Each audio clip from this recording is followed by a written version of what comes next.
Lebih dari 70 juta ekor domba berkeliaran di sebagian wilayah gurun paling ekstrim di Australia. Selama beberapa dekade, mereka dibiarkan untuk daging dan wol, namun tanah di bawah tapak kakinya semakin tergerus. Kekeringan berkepanjangan telah menyebabkan lebih dari 220 juta hektar lahan pertanian mengalami degradasi parah. Ketika tanah mulai rusak, kerugiannya tidak hanya pada tanaman. Ketahanan pangan dan stabilitas ekonomi Australia juga menurun seiring dengan setiap kegagalan panen.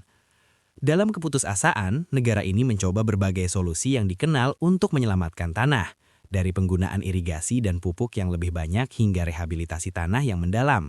Namun langkah-langkah ini hanya memberikan waktu sebentar dan tidak mampu membalikan kerusakan yang terjadi. Sampai akhirnya, perhatian secara tidak terduga beralih ke sesuatu yang selama ini dianggap limbah, wol domba kelas rendah. Mungkinkah wol domba menjadi kunci untuk memulihkan lahan yang perlahan kehilangan kesuburannya? Cina kini menjadi negara penghasil domba terbesar di dunia, dengan sekitar 194 juta ekor. Diikuti oleh India dengan sekitar 75 juta ekor yang berumput di lahan dan padang rumput luas.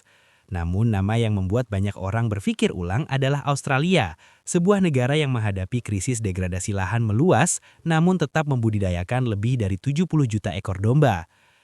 Alasan utama Australia memelihara banyak domba bukan untuk menyelamatkan tanah, itu datang kemudian, melainkan untuk daging dan wol.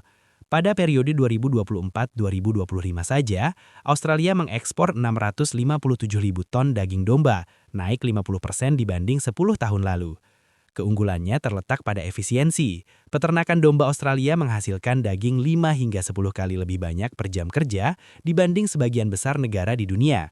Hal yang sangat penting karena biaya tenaga kerja di Australia kira-kira 10 kali lebih tinggi daripada negara seperti Cina. Australia juga menyumbang hampir 45% pasokan wol dunia, menjadikannya pusat industri wol global. Wolnya tidak hanya banyak, tetapi juga terkenal dengan kualitas luar biasa, berasal dari domba Merino yang pertama kali dibawa dari Afrika Selatan pada akhir abad ke-18 dan beradaptasi dengan iklim ekstrim negara itu. Hasilnya adalah serat yang sangat halus, lembut dan tahan lama, dianggap oleh banyak orang tidak ada duanya. Sementara wol biasa digunakan untuk tempat tidur dan furnitur, wol merino telah menjadi simbol mode mewah, pakaian olahraga, dan pakaian dalaman teknis, dengan keberadaannya tersebar luas di pasar global. Namun kondisi mulai berubah. Setelah mencapai puncak pada 2018-2019, harga wol jatuh tajam menjadi sekitar $800 Australia per 220 pon, dan hanya pulih sebagian menjadi sekitar $1.200 Australia hingga saat ini. Permintaan global menurun, membuat tumpukan wol tidak dapat menemukan pembeli. Bagi banyak petani, pilihan hanya menyimpan dan menunggu, namun biaya penyimpanan menjadi beban yang semakin berat. Apa yang dulunya menjadi sumber kebanggaan nasional, kini mulai dibuang hanya untuk menghindari kerugian lebih lanjut. Australia menghadapi dua krisis yang berjalan paralel, kelebihan sumber daya wol dan kerusakan biologis tanah. Dahulu memiliki lebih dari 427.000 hektar lahan pertanian, Australia pernah dianggap hampir tidak mungkin kehabisan sumber daya tanah dan berdiri sebagai simbol kemakmuran di padang rumput belahan dunia selatan. Namun di balik tampilan hijau itu, tanahnya perlahan kehilangan kemampuan fungsional setiap tahun.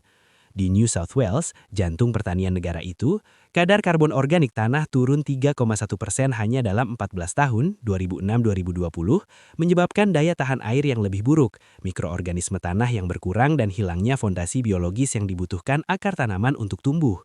Di wilayah ekstrim seperti Australia Barat, angin tidak hanya membawa debu, tetapi juga mengikis lapisan atas tanah yang paling berharga dalam ekosistem pertanian dengan laju hingga 1,8 ton per hektar setiap tahun. Tanah yang membutuhkan berabad-abad untuk terbentuk dapat hilang hanya dalam beberapa musim kemarau. Di seluruh benua, lahan yang dulunya subur perlahan berubah menjadi warna merah terbakar akibat desertifikasi. Lebih dari 6 juta hektar diklasifikasikan beresiko erosi ekstrim, sementara 3,2 juta hektar lainnya mengalami degradasi parah akibat erosi air. Di Queensland, banyak petani terpaksa meninggalkan lahan yang dulunya menopang keluarga mereka karena tanah tidak dapat lagi menahan cukup kelembapan untuk mendukung musim tanam penuh. Saatnya wol domba digunakan untuk memulihkan tanah daripada berakhir di tempat pembuangan akhir. Meskipun terdengar tidak mungkin, Australia telah membuktikannya berhasil. Saat ilmuwan menguji wol limbah di laboratorium, Mereka menemukan bahwa struktur alami serat wall hampir sempurna untuk pemulihan tanah. Setiap serat dilapisi sisik keratin yang memungkinkannya menahan 1,5 hingga 2 kali beratnya dalam air saat kering dan menciptakan kantong udara kecil agar oksigen dapat mencapai lapisan tanah lebih dalam. Persis apa yang dibutuhkan tanah terdegradasi Australia. Hasilnya bukan hanya teoritis. Dalam uji coba awal di New South Wales, penerapan lapisan wall limbah beberapa sentimeter mengurangi evaporasi permukaan hingga 35%, sementara kelembapan tanah tetap hampir 2 kali lebih tinggi dibanding mulsa organik konvensional. Hal ini memicu reaksi berantai. Dalam beberapa bulan, aktivitas mikroba tanah meningkat 30 hingga 50%, menetapkan dasar bagi ekosistem tanah yang dapat beregenerasi sendiri tanpa bergantung pada input kimia. Wall kompos juga meningkatkan struktur tanah dan daya tahan termal, membantu akar tanaman lebih tahan terhadap stres panas. Di beberapa lokasi uji coba, hasil panen meningkat 12 hingga 18% tanpa pupuk kimia tambahan. Dampak wall domba tidak berhenti di lahan. Saat tanah pulih, industri wall yang dulunya terjebak krisis mulai melakukan restrukturisasi. Wall yang dianggap beban kini menjadi bahan baku untuk pasar baru.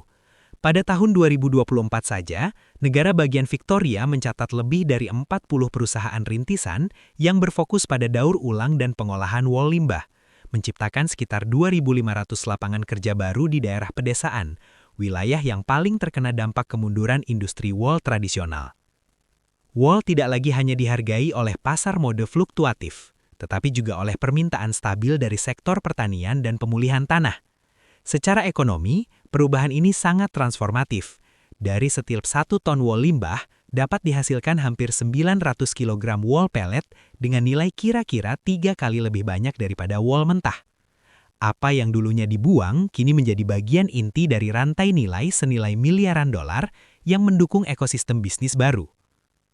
Australia bukanlah negara satu-satunya yang melihat potensi ini. Selandia Baru yang memiliki lebih dari 25 juta ekor domba juga mulai mencoba pendekatan serupa dengan hasil yang lebih cepat dari ekspektasi. Di peternakan pesisir dengan tanah pasir kering dan padat, mulsa berbahan dasar wall membantu kelembapan tanah bertahan lebih lama 20 hingga 30%.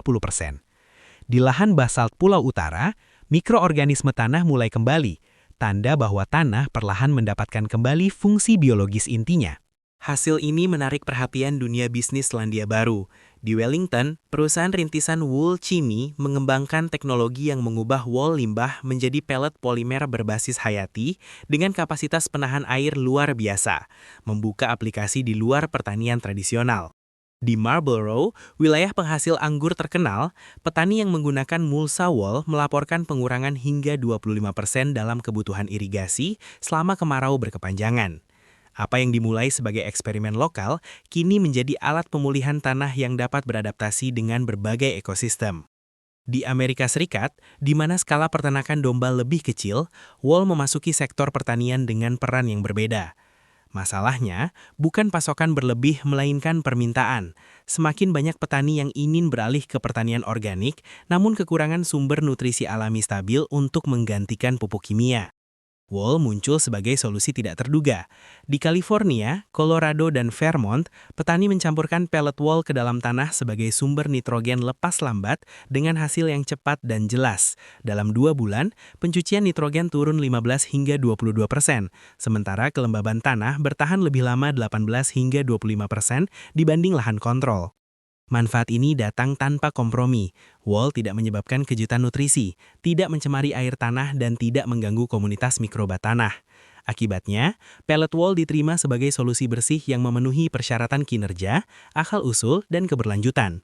Banyak petani bahkan mencetak frasa ditanam dengan pellet wall pada kemasan produk mereka, mengubah bahan yang dulunya dianggap produk sampingan menjadi bukti sistem pertanian yang transparan dan bertanggung jawab. Cerita ini mulai melampaui batas negara, membentuk cara berpikir baru tentang pertanian di era kekeringan yang semakin meningkat, di mana hewan, bahan, dan infrastruktur tidak lagi berdiri terpisah. Domba tidak hanya dihargai untuk daging atau wol, tetapi menjadi bagian dari sistem manajemen lahan, energi, dan ekosistem yang lebih luas. Wall yang dulunya dibuang kembali ke tanah untuk menahan kelembaban, mendukung kehidupan mikroorganisme tanah, dan membangun struktur tanah. Domba juga menjadi alat manajemen vegetasi yang presisi, seringkali lebih efektif daripada mesin. Sistem yang dulunya dianggap tidak terkait, dari peternakan hingga tenaga surya, mulai terhubung menjadi jaringan yang lebih efisien dan berkelanjutan. Yang mencolok adalah tidak satupun model ini memerlukan teknologi terobosan atau investasi miliaran dolar. Mereka bergantung pada apa yang sudah ada, yang ditempatkan kembali dalam ekosistem. Saat kondisi iklim menjadi lebih ekstrim dan lahan menghadapi tekanan yang semakin besar, solusi berteknologi rendah ini terbukti paling fleksibel dan dapat diskalakan.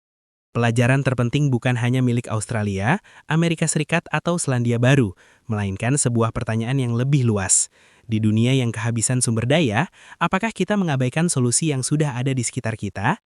Di Sabuk Sahel, di mana gurun Sahara meluas 1 hingga 3 km setiap tahun, lebih dari 80% lahan pertanian bergantung pada curah hujan alami. Satu musim kemarau berkepanjangan cukup untuk membuat tanah retak, menghilangkan tanaman, dan mendorong jutaan orang menghadapi ketidakpastian pangan. Bahan yang dapat menahan kelembaban, terurai secara perlahan dan mengaktifkan mikroorganisme tanah dapat membuat perbedaan signifikan. Di Timur Tengah, tekanannya lebih parah. Sekitar 90% sumber daya air tawar dialokasikan untuk pertanian, sementara tingkat air tanah di banyak daerah turun 0,5 hingga 1,5 meter per tahun. Setiap solusi yang meningkatkan daya tahan air tanah secara efektif memperpanjang umur seluruh sistem pertanian tanpa memerlukan proyek irigasi mahal atau konsumsi energi besar. Wilayah-wilayah ini memiliki kesamaan, iklim yang keras, sumber daya terbatas, dan tekanan kelangsungan hidup yang semakin meningkat.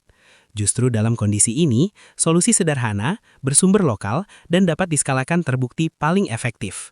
Wol domba bukanlah obat mujarab, namun di dunia yang mengering lebih cepat daripada yang dapat kita bangun, ia menunjukkan bahwa jawaban untuk masalah besar terkadang terletak pada apa yang kita anggap sebagai limbah.